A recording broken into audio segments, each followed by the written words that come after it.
మీ ప్రాణాలు వేరు మా ప్రాణాలు వేరు కాదు. మీ ప్రాణాలు పోయినా మాకు బాధ అనిపిస్తుంది, ఎవరి ప్రాణాలు పోయినా మాకు బాధ అనిపిస్తుంది. కానీ మీరు ప్రాణాలు పోయినప్పుడు మాత్రం ప్రతీకారం తీసుకున్నట్టుగా చేస్తారు. మా ప్రాణాలు పోతే మాత్రం మీరు కాపాడుతుంటారు. నిజామాబాద్ లో రియాజ్ అనే ఒక రౌడీ షీటర్ ఒక పోలీస్ కానిస్టేబుల్ చంపాడు. మేము కూడా ఖండించాం. తప్పే. కానీ 4 రోజులు తిరగక ముందే ఆ రియాజ్ ను ఎన్కౌంటర్ మీరు చేశారు. పోలీస్ కానిస్టేబుల్ ప్రాణాలు తీసేస్తే వాళ్ళు ఎవరినైనా వాళ్ళ ప్రాణాలు మీరు తీసేశారు. మా ప్రాణాలు తీసిన వాళ్ళని మీరు కాపాడతారా?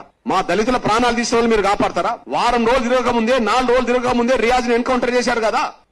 చనిపోయిన పోలీస్ కానిస్టేబుల్ కుటుంబాన్ని పరామర్శించడం కోసం డీజీపీ శివధర్ రెడ్డి గారు వెళ్ళాడు కదా. మరి మా బిడ్డల ప్రాణాలు తీసిన కాడ ఆ కుటుంబాన్ని పరామర్శించడానికి డీజీపీ వెళ్ళవచ్చు కదా. 60 రోజుల క్రితం లాకప్ డెత్ జరిగితే 50 రోజుల పాటు ఈ అంశాన్ని ఎంఆర్పీఎస్ ముందుకు తీసుకెళ్తుంటే డీజీపీ శివధర్ రెడ్డి గారు వెళ్ళవచ్చు కదా. కానిస్టేబుల్ ప్రాణం పోతే ప్రాణానికి ప్రాణం అన్నట్టుగా ప్రతీకారం తీసుకున్నట్టుగా చేశారు. అది ఎన్కౌంటర్ బూట్ ఎన్కౌంటర్ ప్రజలకు తెలుసు. అది పోలీసుల ప్రతీకారం అని భావించుకునే వాళ్ళు కూడా ఉన్నారు. మీరెవరన్నా నష్టపోతే మీరు ప్రతీకారం తీసుకుంటారు చట్టాన్ని పక్కకు పెట్టి. మా బిడ్డల్ని చట్టాన్ని ధిక్కరించి చంపుతారా? మా బిడ్డల ప్రాణాలను వాళ్ళ విధంగా తీసేస్తారా? తీసేసిన వాళ్ళని మీరు కాపాడుకుంటారు.